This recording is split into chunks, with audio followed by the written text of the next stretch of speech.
a new flavor in your ear. I'm kicking new flavor in your ear, like a brand new flavor in your ear.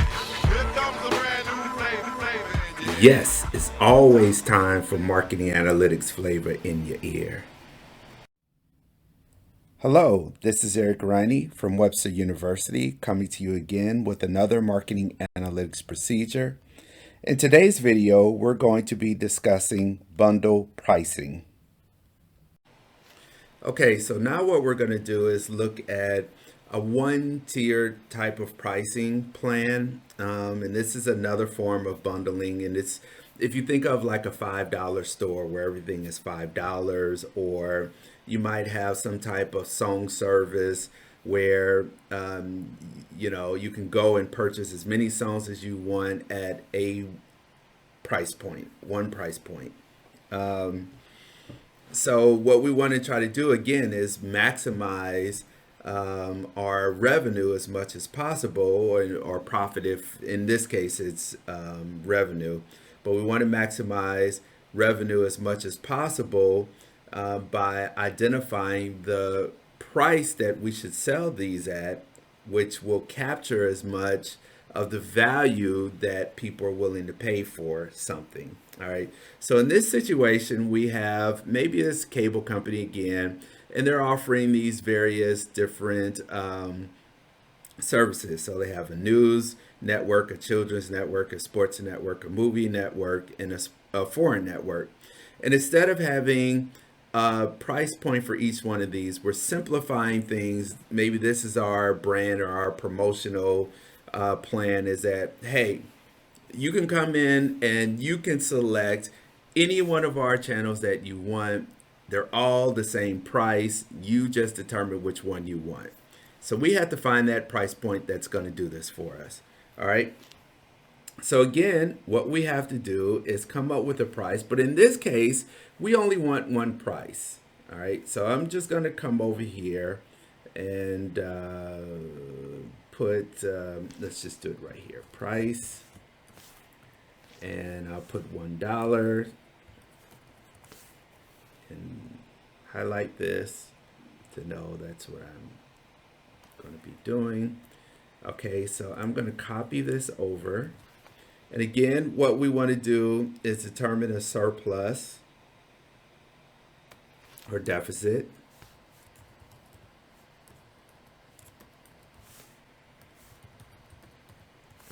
For each one of these reservation prices that this person has set for this. And we're going to compare each one of these reservation prices to this particular dollar point. We only have one price point that we're comparing all of these to. So that'll make this a lot easier. This reservation price minus this one price point, which I'm going to lock in completely. All right. And then just copy this across. And we can see if it's working. 260, 160, 1820 becomes 1720. It's working fine. Copy that down. And it looks like I'm just doing a little comparison. Things are working right. Again, I always like to change my color scheme just so I know what's going on. All right. So now what we're assuming is that for anything that creates a positive or a non-negative, I'll say it could be zero. So as long as there's no deficit in their valuation after their price is determined and compared to their reservation price, then they'll purchase it. All right, so they may purchase one, they may purchase two, they may purchase all five, who knows? All right. So we want to come up with a calculation to determine how many of these they'll actually purchase. So we'll just call this purchase. And I'm just going to count if, and what I want to count, this range. And what's my criteria? If it is greater than or equal to 0. All right, I need to put that in quotation marks, right? So if it's greater than or equal to 0, I want to count it. All right, this is not a dollar. This is a number. All right, take these out as well. So just want to count how many people actually purchase these. And I'm going to run that all the way down. And we see here that this person did not purchase the foreign. Okay, here is something you need to understand about your data.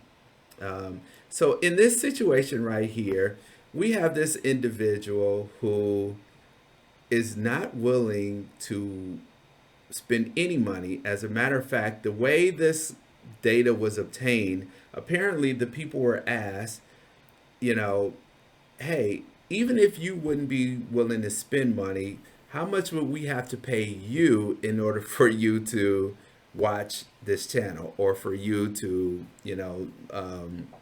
want to have this channel?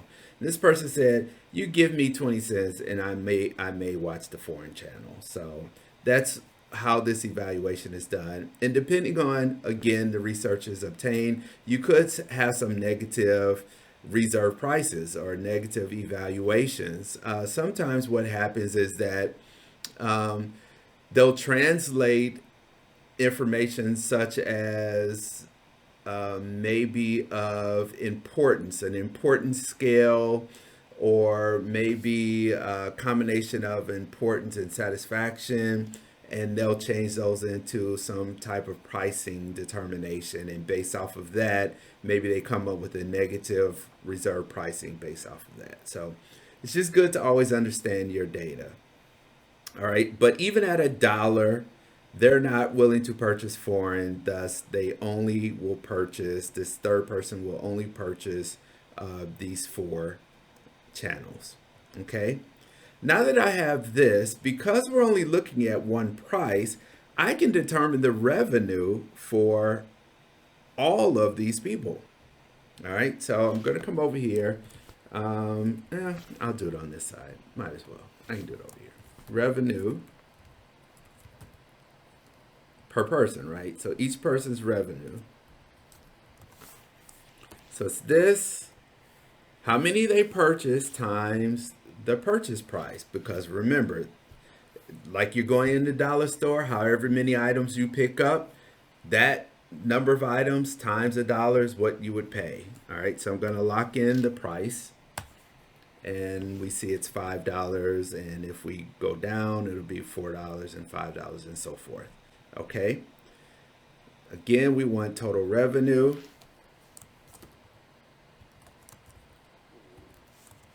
And so we'll just sum the revenue column. And so $1, if we charged $1, we would get a revenue of $484. Okay. Now I have everything I need in order to come up with this one-tiered price. I'm going to go into Solver. I'm solving for total revenue by changing the dollar. I'm going to use evolutionary again because I have if statements in here. It's not a simple, plus or minus kind of formula calculation. So I need to add a constraint, and let's say we don't want the dollar to go over $100. I don't think anybody's and sometimes it's good to understand the range of your data. So it's good to do some type of descriptive statistics on your data and have this information. I'm just kind of guessing here. Okay. And I'm going to hit solve. And this one shouldn't take too long because this is a pretty simple calculation it's doing. Okay, so it came up with the solution, and it looks like 1150 is our optimal price point, and we would maximize revenue at $3,242, basically $3,243. We could count how many people, if we summed up, we could see how many things were purchased. We could do a sum here and see how many people would purchase each one of these. and that would be additional information that we could provide in terms of this. Okay, so the write-up may say something like a one-tiered pricing plan was analyzed to determine if or what one price point would be to maximize total revenue. It was determined that $11.50 was the optimal price point, maximizing revenue at $3,243. And then you could provide kind of a count and revenue for each one of these. I don't have that information here, but you can do a frequency table as well as total revenue for each one of these. All right, so that's it in terms of a one-tiered price. So now we could promote our, our network and our company and say, hey, we're the 1150 for any channel you want. Everything's 1150, and there you have it. All right, so now what we're going to do is try to do, instead of one, sometimes you may have situations where you may have a premium channel versus a basic channel. So that's what we're going to look at next. All right, so now it says management would like you to compare the one-tiered pricing to a two-tiered pricing system. And this again is where we have a situation where we might feel like we have maybe some premium products that we offered at a higher price point than the basic ones. All right. So we could start all the way over here, but I'm actually going to go back to the one tier that we use, which already has a lot of the information we're going to use. And I'm just going to extend this a little bit. So one thing I'm going to do is just put over here one tier. So I know what my total revenue my total revenue was maximized at. So I have something to compare it to. And I'm just going to round it. Okay. So in this situation, we're going to look at 2 price points instead of 1 price point. We could do 3. We could do 4. It's very easy to do if you multiple the same way you do 2. So you have 2, it would be easy to do 3. I'm going to change this back to $1 right now. I'm going to copy this over so that we have 2 prices that we're looking at. And I'm just going to label these price 1 and price 2. All right. What I'm going to do is come over here, and we are going to just put a 1, a 2, a 1, a 2, a 1. And I'm going to explain to you what I'm doing here in 1 second. All right. So this right here is going to indicate which price we're going to use. And let's just change this so we have 2 different prices here to $10 and $20 for now. Okay. So if this is a 1, then I wanted to pick up the price point for 1. So here, what I want to say is equals if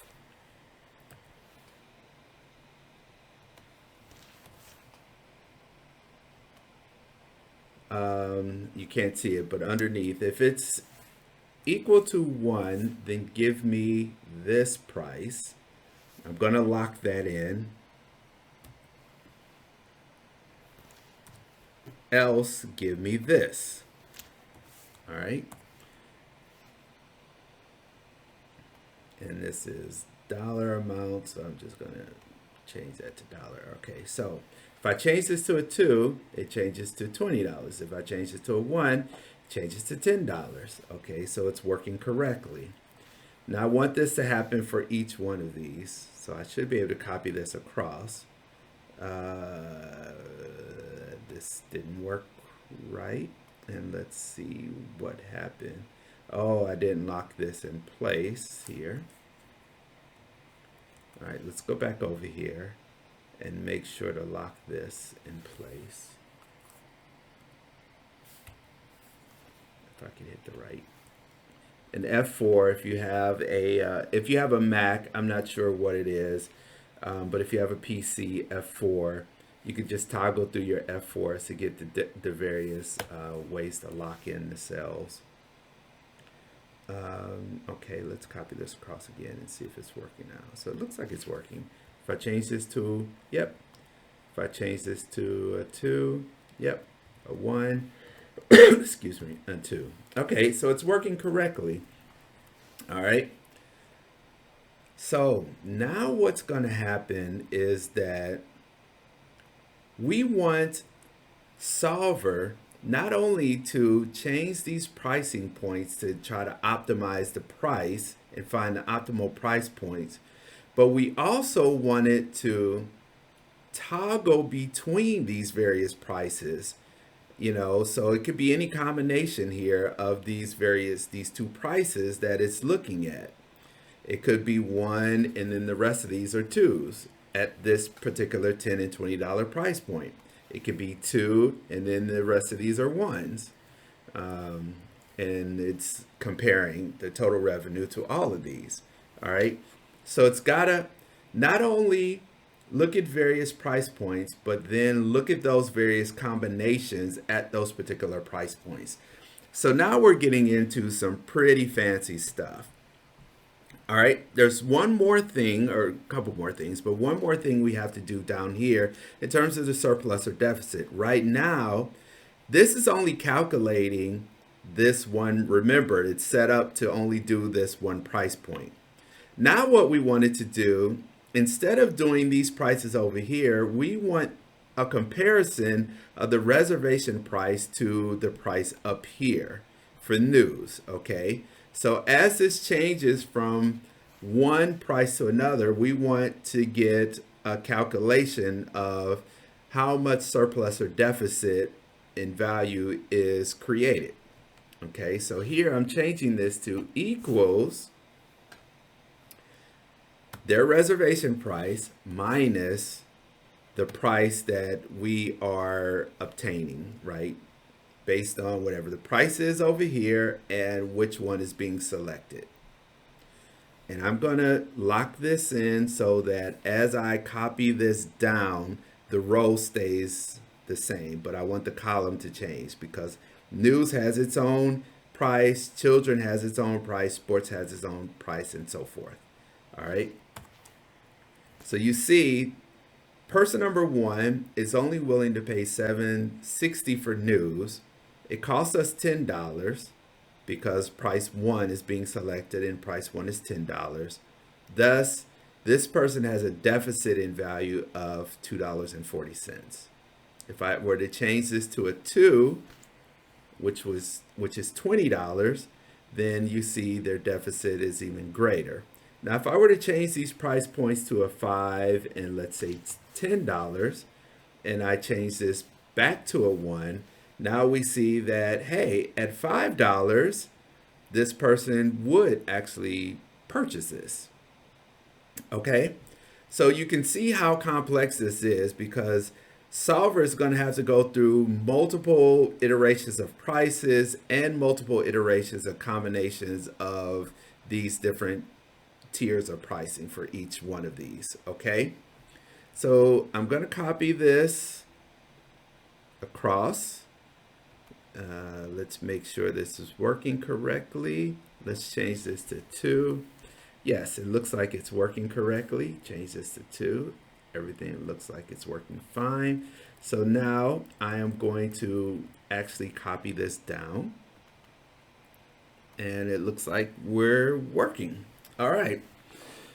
So one more thing we have to change. If you remember, when we did the one-tier pricing, we only had one price, which means all we had to do was calculate how many things they purchased and multiply that times the one price. Again, similar to you going into a dollar store. However many items you pick up, you just multiply that times $1 and you know how much revenue. But in this case, we have 2 price points. So I can't simply just count up how many items you have and multiply that times one price. Now I have to discriminate. how many of one particular item did you buy compared to how many of another particular item did you buy? All right. So the way we're going to do this, I'm going to just get rid of these two columns because we're going to do this a little bit differently. And really, this is going to help us also in terms of our reporting as well.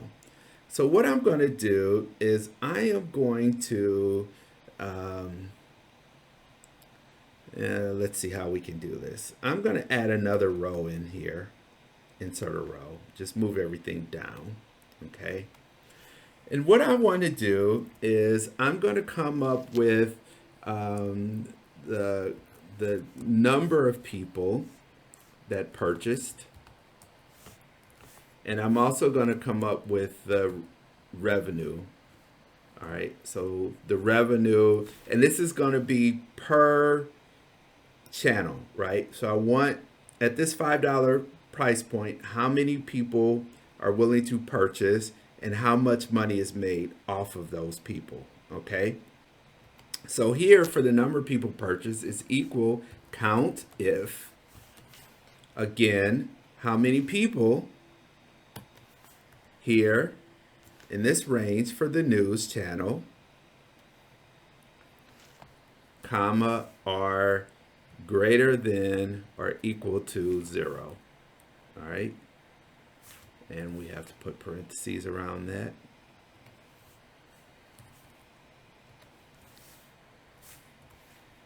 So right now at $5, 84 people would be willing to purchase the news channel. If we were to change this to the second or the premium price, then we see that we have only 46 people who are willing to purchase it. Okay, so I'm going to copy this across, and we see 100 people are willing to purchase the movie channel at $10. And of course, I don't know, yeah, 100 people. I think we only have 100 people here anyway. Yep, we have 100 people, so they're willing to purchase at $10 or they're willing to purchase at either one of these prices because all of them have a higher valuation in terms of their reservation price. Okay. Now what we can do is multiply this purchase, how many were purchased at this price point, to come up with the total revenue for the news. So equals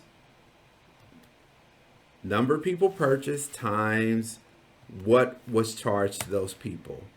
And so 46 people paying $10, we would make $460 off of the news channel if we charged $10. Now, if I were to toggle this back to $5, we have more people purchasing. So we have 84 people purchasing at $5, but we're actually not making as much. We're only making $420 here versus the $460 before. All right. So now I can copy this across, and we can see how much we make off of each individual channel. All right, the number of people that purchase and how much we made. So now we have how much each one is we're charging for each one. Again, these are arbitrary price points. Let me change this. Okay, these are arbitrary price points. We're going to let Solver come up with the price points that we should use. But this would be the prices that were identified.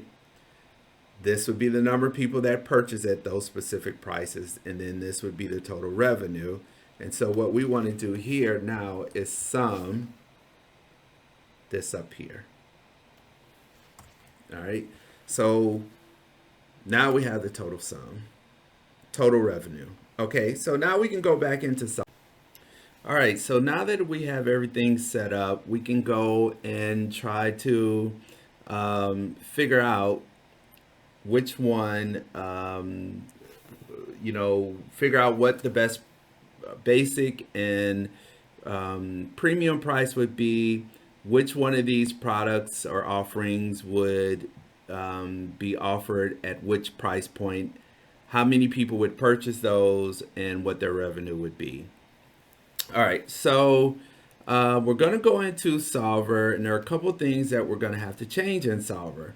For one, it's still going to be total revenue. That doesn't change. We do have to change our variable. If you still only have one in there, then you need to extend that, because we need now for both of these to for Solver to try to find both price points. But we also need to toggle between 1 and 2 here.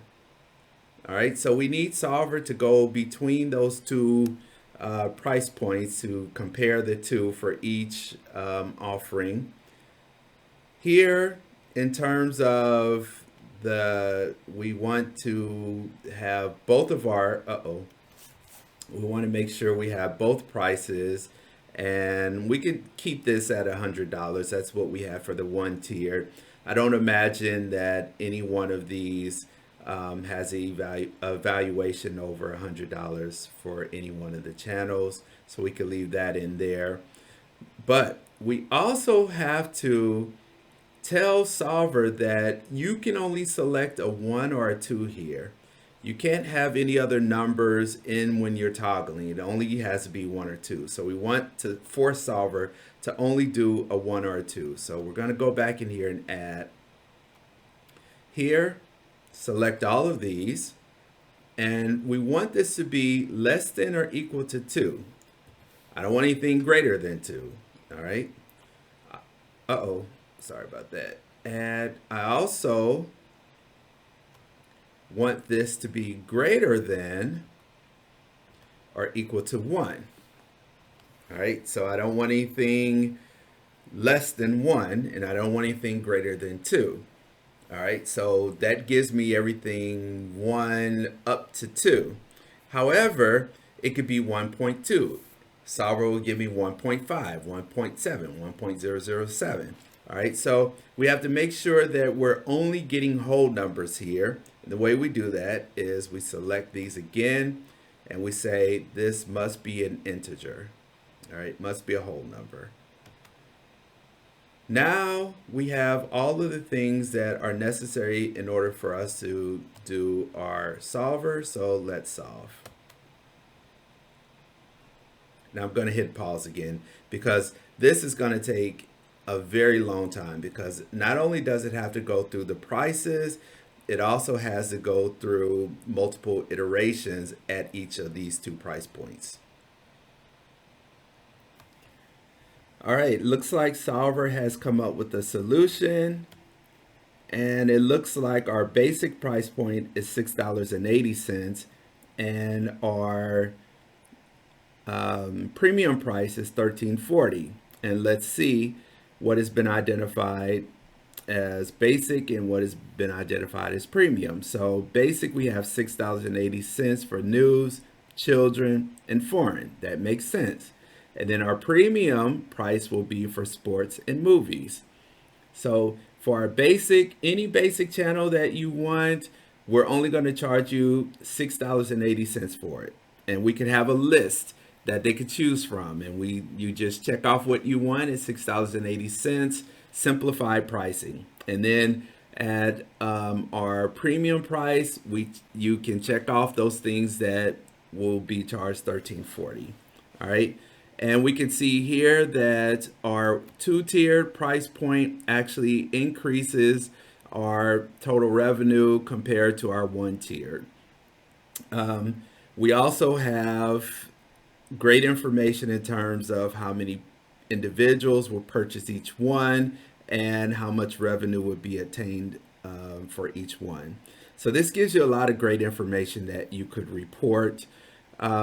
You could do 3 tiers, 4 tiers, and simply just adding those extra price points. You would have to toggle between those prices here, and that's how you would do it.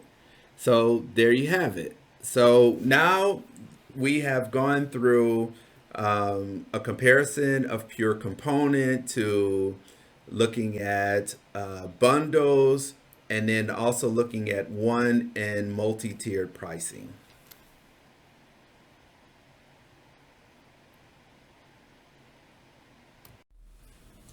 Again, my name is Eric Riney from Webster University. You can contact me at my email information. You can also contact me on Twitter or LinkedIn, and certainly you can find me on YouTube. Join me for another one of my marketing analytics videos. There are more to come, and if you like this one, hit the like button, and you can also join my page. Take care, and I'll see you soon. Here comes a brand new flavor in your ear. Time for new flavor in your ear. I'm kicking new flavor in your ear. Like a brand new flavor in your ear. Here comes a brand new flavor in your ear. Yes, it's always time for marketing analytics flavor in your ear.